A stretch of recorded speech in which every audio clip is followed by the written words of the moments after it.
Champions, आज फिर से एक नई वीडियो। एक बच्चे ने कहा था sir forfeiture and re issue of share वाले टॉपिक पर एक वीडियो बना दीजिए। तो बेटा ये वीडियो उससे ही रिलेटेड है।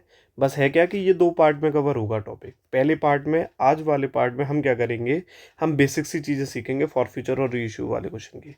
और दूसरे पार्ट में हम लास्ट ईयर बोर्ड में इसका 6 मार्क्स का एक क्वेश्चन आया था, हम उसकी बात करेंगे। ठीक है, दोनों पार्ट में आपका पूरा टॉपिक क्लियर हो जाएगा।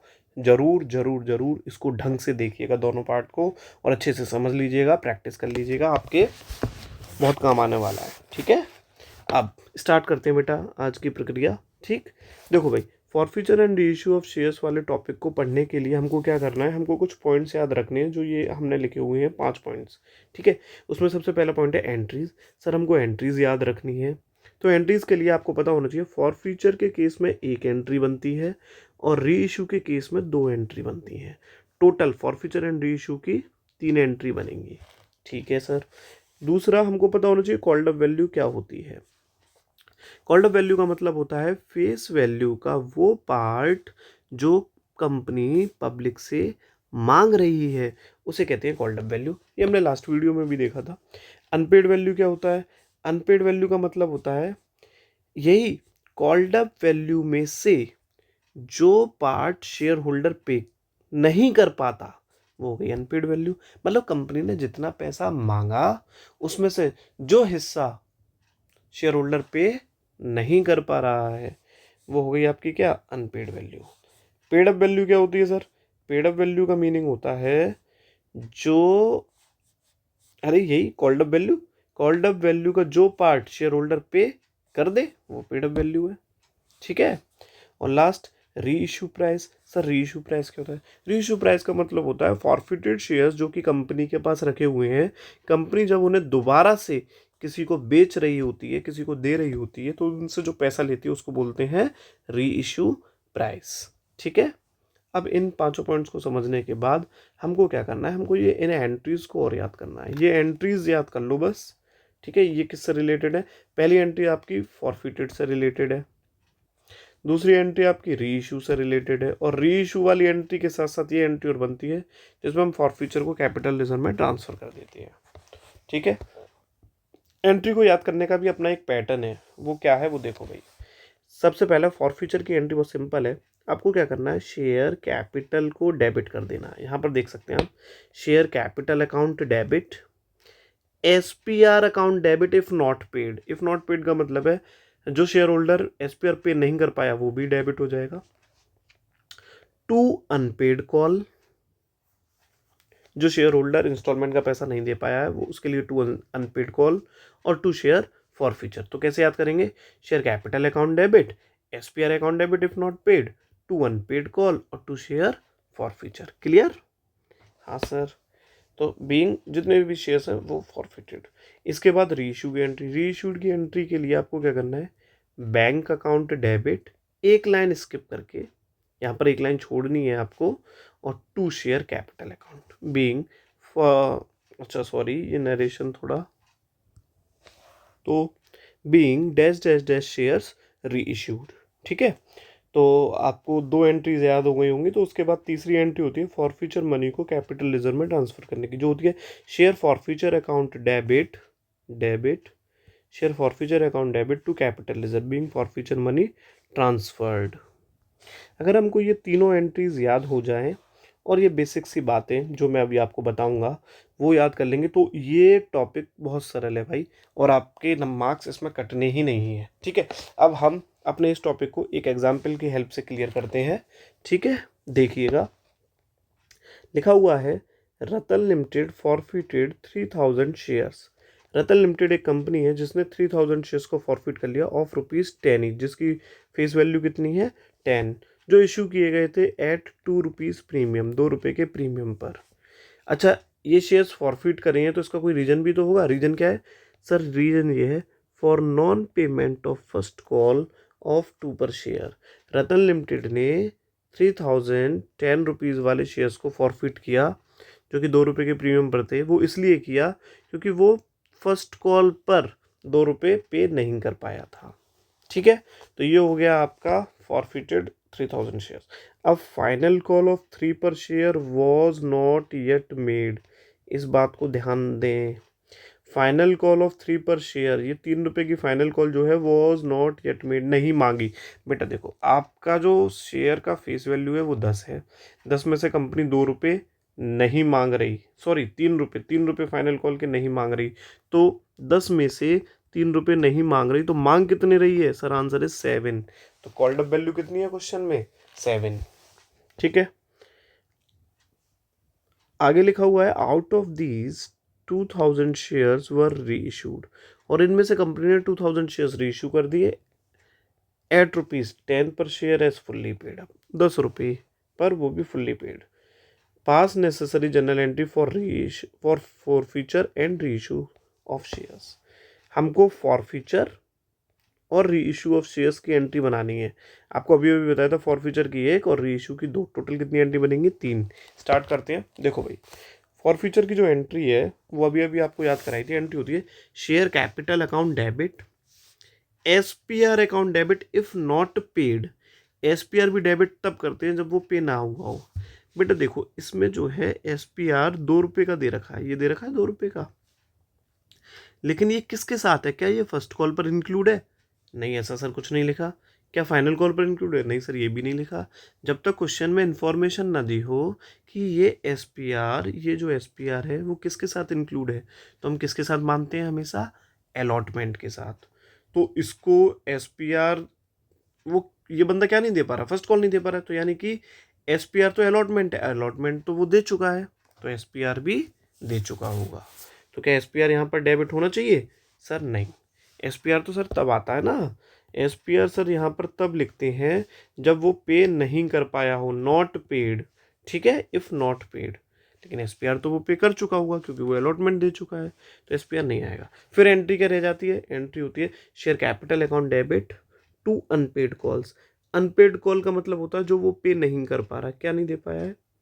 शेयर फर्स्ट कॉल अकाउंट, और टू टू अनपेड कॉल के बाद क्या है? To share forfeiture account being 3000 shares forfeited. कोई दिक्कत इस एंट्री में? नहीं सर, कोई दिक्कत नहीं है। अब अगर एंट्री बना ली, और बेटा मैं बता दूं, एंट्री बहुत आसान होती है बनाना, वो तो ऐसे ही बन जाती है। मेन जो है वो अमाउंट का है, सारा खेल अमाउंट का है।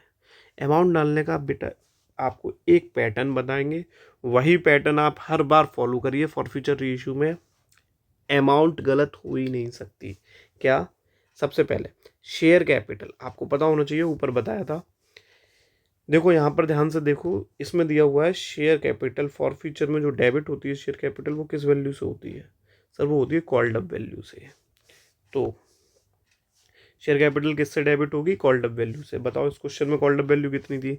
बेटा 10 रुपये का शेयर था, कंपनी 3 रुपये फाइनल कॉल के नहीं मांग रही, तो कॉल्ड अप वैल्यू कितनी है?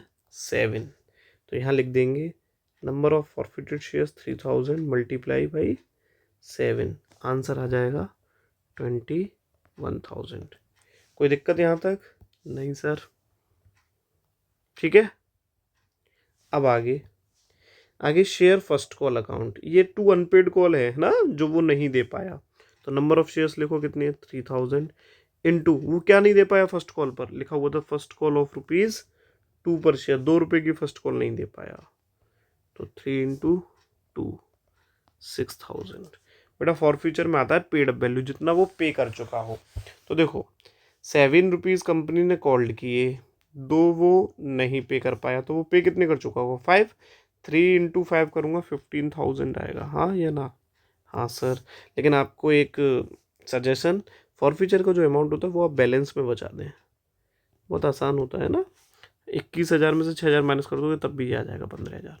बताओ कोई दिक्कत? नहीं। अब आ जाओ बेटा री इशू वाली एंट्री पर। कैसे? Out of these 2000 shares were reissued at 10 rupees per share as fully paid up.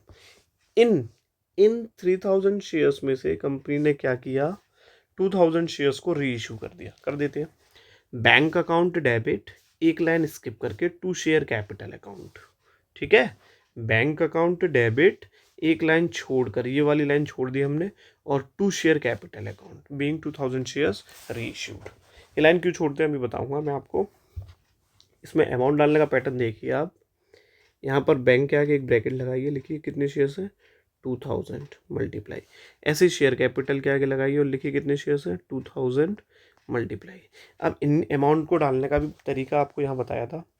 Bank में आता है रीइश्यू प्राइस, कितने रुपए पर रीइश्यू प्राइस, कितने रुपए पर रीइश्यू कर रहे हैं सर 10 रुपीज़ पर, ये लिखा हुआ है रीइश्यूड एट 10, तो यहाँ लिख देंगे रीइश्यूड एट 10 20,000।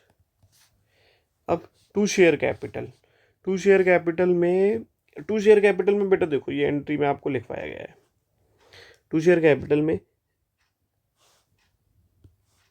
रीइश्यू में, मतलब रीइश्यू वाली लाइन में अगर फुल्ली पेड अप दिया हो तो फेस वैल्यू से, ठीक है, तो फेस वैल्यू से मल्टीप्लाई करते हैं, और ना नहीं तो हमेशा कॉल्ड अप वैल्यू से मल्टीप्लाई करते हैं। इस लाइन का मतलब ये है, रीइश्यू में फुल्ली पेड अप दिया हो तो यहाँ पर किससे मल्टीप्लाई करेंगे, फेस वैल्यू से, किससे, फेस वैल्यू से, और अगर फुल्ली पेड अप नहीं दिया हो तो कॉल्ड अप वैल्यू से। अच्छा अभी देख लो अभी क्या दिया था क्वेश्चन में, क्या फुल्ली पेड अप दिया है, रीइश्यूड एट 10 पर शेयर एज फुल्ली पेड दिया है ना, तो किससे मल्टीप्लाई करेंगे, तो मल्टीप्लाई करेंगे फेस वैल्यू से, और फेस वैल्यू क्वेश्चन में कितनी है 10, तो ये आ जाएगा 20,000।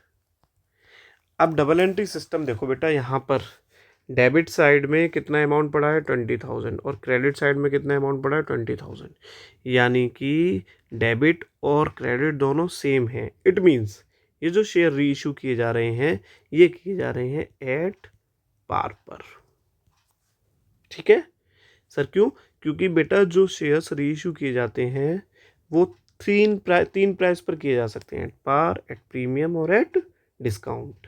तो इसमें किस पर किए जा रहे हैं, जब ये दोनों सेम होंगे आपस में तो एट पार, ठीक है, हाँ सर। तो ये वाली लाइन ऐसे ही रहेगी, खाली इसका कुछ नहीं करना हमको। अब लास्ट एंट्री होती है फॉर फ्यूचर मनी को ट्रांसफर करने की, वो ये रही, share forfeiture account debit to capital reserve account being forfeiture money transferred, ठीक है। अब इसमें अमाउंट कैसे आएगी वो देख लीजिए, ध्यान रखिएगा। इस फॉरफ्यूचर मनी को कैपिटल रिजर्व में जब हम ट्रांसफ़र करेंगे तो इसमें अमाउंट डालने का पैटर्न ये है कि फॉरफिटेड शेयर्स और री इशूड शेयर्स अगर मिसमैच हैं, मतलब इन दोनों में क्या है, डिफरेंस है। देखिए यहाँ पर फॉरफिटेड शेयर्स है 3,000 और री इशूड शेयर्स है 2,000, तो ये जो कैपिटल रिजर्व का अमाउंट है ये किससे आएगा, ये इस वर्किंग नोट से आएगा। छोटा सा वर्किंग नोट है 2 लाइन का। कैसे, हमेशा हमको जो फॉरफ्यूचर मनी चाहिए होती है वो चाहिए होती है री इशूड शेयर्स की। हमारे पास जो फॉरफ्यूचर मनी है बेटा वो है 3,000 शेयर्स की, ये है फॉरफ्यूचर मनी, है ना। ये 15,000 फॉरफ्यूचर मनी है, ये कितने शेयर्स पर है 3,000 पर, और हमको जो फॉरफ्यूचर मनी चाहिए होती है वो किसकी चाहिए होती है, री इशूड शेयर्स की।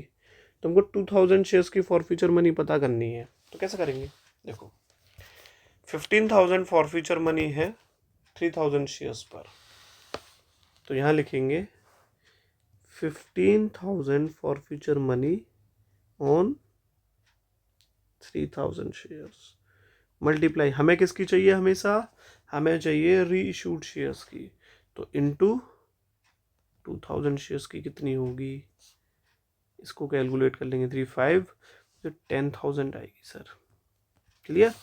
और इसमें से लेस कर देंगे डिस्काउंट कहाँ से आएगी बेटा, यहाँ दी होगी री इशूड वाली एंट्री में, इस जगह पर जो हमने री इशू किया था। यहाँ पर अगर डेबिट में कुछ बचता तो वो डिस्काउंट होता, हालांकि ऐसा कुछ है नहीं, तो सर डिस्काउंट को क्या कर देंगे आप, नील कर देंगे। 10,000 में से डिस्काउंट को माइनस यानी नील को माइनस करेंगे तो आंसर इज 10,000 ही आएगा। तो इसे कैपिटल रिजर्व में लिख देंगे, ये रहा कैपिटल रिजर्व 10,000, बस। इसको देखिए समझिए, बहुत सिंपल है, इस पैटर्न को ही फॉलो करेंगे तो मुझे नहीं लगता कि आपका फॉरफ्यूचर और री इशू वाला क्वेश्चन कहीं पर भी आपसे रुकने वाला है, आप पेपर में उसको तोड़ देंगे, ठीक है। इसीलिए बस अब पार्ट 2 जल्दी आएगा, आप जब तक इसको तैयार कर लीजिए। Okay, bye.